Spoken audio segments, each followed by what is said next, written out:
বাংলাদেশ থেকে যারা আসতেছে মানে কি ধরনের প্রবলেমে পড়তেছে, বা আপনারা যখন আসলেন কিভাবে আসলেন, আসার পর এখানে স্টুডেন্টরা কি করে, ওদের লাইফ দিকটা কেমন যদি শেয়ার করতেন। আচ্ছা, আমাদের হচ্ছে এখানে আমরা দুইটা ভাগ করি। প্রথমে একটা হচ্ছে যে আপনার প্রস, একটা হচ্ছে কনস। আমরা কিছু স্টুডেন্ট এখানে আসি সত্যিকার অর্থে পড়াশোনার জন্য, নিজেদেরকে ডেভেলপ করার জন্য, ঠিক আছে। এবং আমরা আরেক ধরনের স্টুডেন্ট আছি যারা এটাকে একটা গেটওয়ে বানাইছি। আমরা অ্যাকচুয়ালি স্টুডেন্ট না, আমরা আসবো এখান থেকে অন্য একটা কান্ট্রিতে জাম্প করে চলে যাব। ম্যাক্সিমাম ক্ষেত্রে যেটা হয়, আমরা সেকেন্ড অপশনটাই বেশি। আচ্ছা, আমার দেখা এখন পর্যন্ত সেপ্টেম্বর ইনটেকে যারা আছে, আমার ইউনিভার্সিটিতে বলতে আমি ভিলনিয়াস কলেজে আমি একা আছি আমার ডিপার্টমেন্টে, মানে আপনি যে ইনটেকে আসছিলেন। আমি যে ইনটেকে আসছি। আর যারা এখন মাত্র ভিসা পাচ্ছে তাদের মধ্যে কয়েকজন মনে করেন আছে যে তারা পড়াশোনা করতে আসছে, তারা থাকবে এরকম ডেডিকেটেড যে ভাই আমরা থাকবো নো ম্যাটার হোয়াট। কিন্তু দেখা গেছে ম্যাক্সিমাম আমি যাদেরকে দেখেছি যারা আমাদের সাথে আসছে সেপ্টেম্বর, অক্টোবর, নভেম্বরে যারা আসছে, তারাই দেখতেছি যে থাকছে না, কেউ নেই। আচ্ছা, এটা কেন থাকছে না? মানে পড়াশোনা করতে আসছে লিথুনিয়াতে, তারা সেনজেনের মতো একটা কান্ট্রিতে আসলো, ভালো সাবজেক্টে পড়বে, সিটিজেন হবে।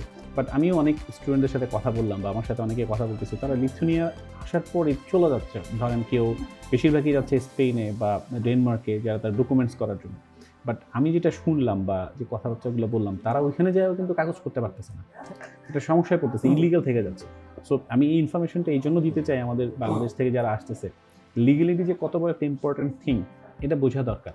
যে স্টুডেন্টশিপ কিন্তু শেষ করে সে জব নেওয়ার সুযোগ পাচ্ছে, বা স্টুডেন্ট থাকা অবস্থায় সে জব করার সুযোগ পাচ্ছে। আমি এখানে বাংলাদেশে অনেক স্টুডেন্টের সাথে কথা বললাম যারা বোল্ট অর্থাৎ ডেলিভারি, লাইক ফুড ডেলিভারি কাজ করছে, বা বেশ ভালো ইনকাম করছে, প্রতিদিন অ্যাভারেজে 50 থেকে 80-90 ইউরো পর্যন্ত পার ডে ইনকাম করছে। এবং দেখলাম সকালবেলা সে কাজ করার সুযোগ পাচ্ছে। আবার দেখতেছি বেশিরভাগ চলে যাচ্ছে এখান থেকে চাই। সো এর কারণটা কি? আচ্ছা, প্রথমত আসি হচ্ছে আপনার অন্য দেশে পালায় যে যাচ্ছে বা চলে যাচ্ছে, প্রথম ইস্যু হচ্ছে যে ধরেন কিছু স্টুডেন্ট আছে যাদের ফ্যামিলি ব্যাকগ্রাউন্ড খুব ভালো, যাদের দেখা যাচ্ছে নিজের খালামণি, নিজের মামা অন্য একটা দেশে পিআর নিয়ে একদম সেটেল। তো হচ্ছে কি, ও যখন এখানে আসতেছে তো ওর মেইন উদ্দেশ্য থাকতেছে আমি পড়াশোনা করে কি হবে, কারণ ইন অফ দ্য ডে কিন্তু আমাকে টাকা আর্ন করতে হবে। তো ওকে বলতেছে যে তুমি আমার কাছে চলে আসো, এখানে তুমি থেকে ট্যাক্স দাও এবং এখানে অলমোস্ট আমার লয়ার আছে, আমি কাজ করে দেব। কাজ করে দিবে, সিম্পল। সে চলে যাচ্ছে।